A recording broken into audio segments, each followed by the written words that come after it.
नमस्कार मित्रों, नक्षत्रों की चर्चा करते हुए आज हम जानेंगे कि सूर्यदेव अगर किसी नक्षत्र में बैठते हैं तो उसका क्या फल होता है। प्रारंभ करेंगे अश्विनी नक्षत्र से और रेवती नक्षत्र तक चलेंगे। इस वीडियो में फिलहाल चार की सीरीज बनाते हैं, मतलब पहले 4 फिर 4, उसी प्रकार से 7 सीरीज आएगा इसका। तो पहले वीडियो में हम जानेंगे अश्विनी, भरणी, कृतिका और रोहिणी नक्षत्र में सूर्य के फल। यदि आपका लग्न भी अगर उसी में बैठा हुआ है नक्षत्र में तो भी उसका फल जानने का कोशिश करते हैं। आइए सबसे पहले जानते हैं, अगर अश्विनी नक्षत्र में सूर्य देवता बैठ गए तो क्या होगा। चंद्रमा के 27 नक्षत्र में फल को हमने एक अलग सीरीज में 27 नक्षत्र के बारे में वृहद चर्चा की है, आप उसे देख सकते हैं। इस सीरीज में हम सिर्फ सूर्य के फल जानेंगे। आइए जानते हैं। वाराह मिहिर के अनुसार अश्विनी में चंद्र सुखद आभास, शिष्टाचार, ज्ञान, उत्कृष्टता का कारक होता है। अब सूर्य यदि अश्विनी नक्षत्र में हो तो जातक वैभव युक्त होता है, घमंडी होता है। सूर्य चूँकि यहाँ पर उच्च का माना जाता है। सूर्य अश्विनी नक्षत्र में 1 डिग्री से लेकर 10 डिग्री तक परम उच्च माना जाता है।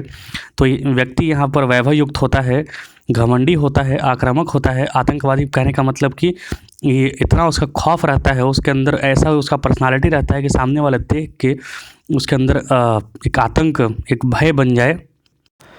जिद्दी स्वभाव होता है, व्यापारी, नेता, शक्ति और प्रसिद्धि का काफ़ी इच्छुक होता है यह व्यक्ति। सूर्य यदि अश्विनी नक्षत्र में हो तो अश्विनी नक्षत्र का स्वामी केतु ग्रह है, और केतु जो होता है किसी भी ग्रह के साथ सम्मिलित हो जाए तो उसकी बल को 5 गुना बढ़ा देता है। सूर्य चूँकि ग्रहों का राजा है और अग्नि तत्व का प्रतिनिधित्व करता है। मेष भी अग्नि तत्व का ही प्रतिनिधित्व करता है, इसीलिए मेष में जब अश्विनी नक्षत्र में आता है सूर्य तो बहुत ज़बरदस्त प्रभाव देता है, उच्च का प्रभाव देता है। अब यदि आपका लगन, मतलब लगन कोई भी हो, अश्विनी से लेकर, माफ़ कीजिए, मेष से लेकर मीन तक कोई भी लगन हो, अगर आपका लगन भी अश्विनी नक्षत्र में ही है तो उसका क्या फल होगा। अगर आपका लगन अश्विनी नक्षत्र में है तो जातक साहसी होता है, महान विचार करने वाला होता है, यात्रा प्रेमी होता है, चुंबकीय आकर्षण वाला, शील युक्त, दक्ष, निडर होता है। यह अत्यधिक भोजन करने की भी इच्छुक रहते हैं व्यक्ति, क्योंकि जो अश्विनी नक्षत्र है वह केतु का नक्षत्र है, सर्वप्रथम सबसे पहला नक्षत्र है। तो यहाँ पर लगभग हर चीज़ें परफेक्ट करने की कोशिश करता है, एनर्जी से परिपूर्ण होता है व्यक्ति। आइए चर्चा करते हैं भरणी नक्षत्र।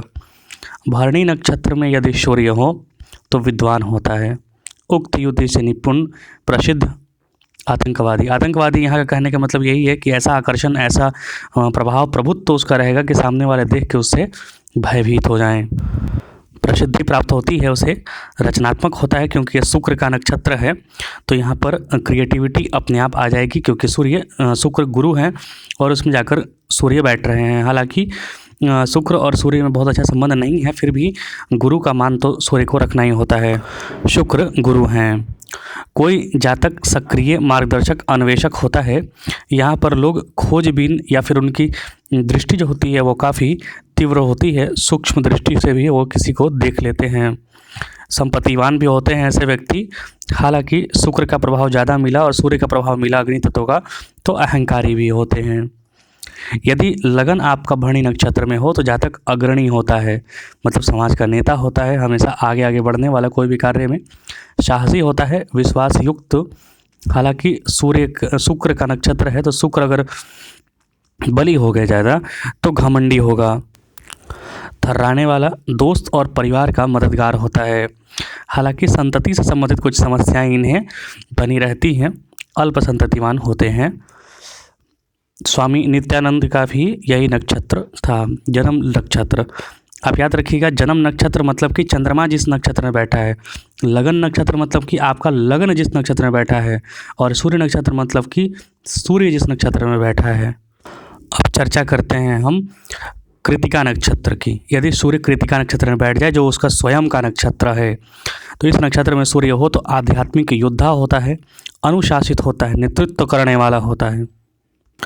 कृतिका नक्षत्र का पहला चरण मेष राशि में पड़ता है, बाकी के 3 चरण जो है वो वृष राशि में पड़ता है। तो वृष राशि में अगर आपका नक्षत्र है तो आपको खाने पीने का काफ़ी शौकीन होंगे, आप खाना पीना अच्छा खासा खाएंगे। आप संगीत प्रिय होते हैं ऐसे व्यक्ति, नृत्य नाटक से रुचिवान। हालांकि क्रोधी स्वभाव के भी होते हैं, तन्हा और एकांत प्रिय रहना भी इन्हें काफ़ी पसंद होता है। लास्ट का जो 3 चरण है जो कि वृष राशि में पड़ता है, उसमें व्यक्ति काफ़ी मेहनती भी होता है। मेहनती भी देखा गया है और शरीर भी उसका काफ़ी बलिष्ठ देखा गया है, शरीर मजबूत होता है उसका। अगर लगन इस नक्षत्र में हो तो जातक अभिमानी होता है, गर्वीला होता है। जाहिर सी बात है कि अगर सूर्य का प्रभाव जहाँ भी मिला, चाहे नक्षत्र में मिलेगा, चाहे सूर्य जहाँ बैठे रहेंगे तो वहाँ पर मिलेगा, क्योंकि सूर्य का नक्षत्र है ये। तो अभिमानी होगा, गर्वीला होगा, माननीय होगा, समाज में जाना पहचाना होगा, महत्वाकांक्षी होता है व्यक्ति, कुशल, अमीर, सच्चा, ईमानदार, मजबूत होता है। इसकी पाचन शक्ति अच्छी होती है, हालांकि ढुलमुल रवैया वाला होता है, क्योंकि सूर्य कभी कभी आलसीपन भी दे देता है। अब सूर्य यदि रोहिणी नक्षत्र में बैठ जाए तो रोहिणी नक्षत्र चंद्रमा का नक्षत्र होता है। तो ऐसे में जातक सुंदर होता है, कामुक प्रवृत्ति का होगा, आकर्षक होता है, कलात्मक, मजबूत भावना वाला, संगीत में पुरस्कार पाने वाला, बहुमित्र वाला या सबके द्वारा पसंद किया जाने वाला होता है।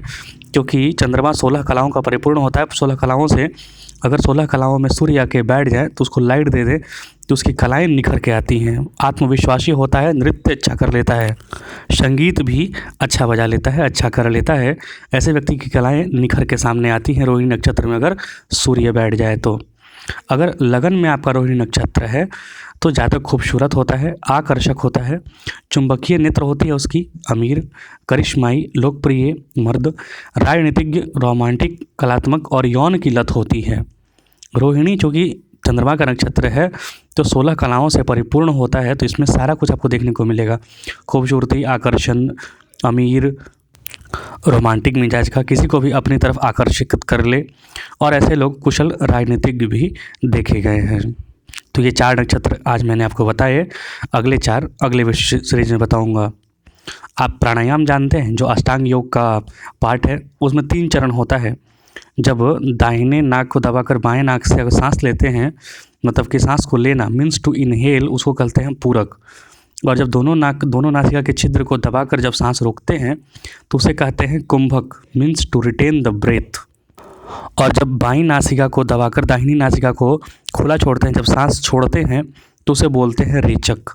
रेचक मीन्स टू एक्सहेल।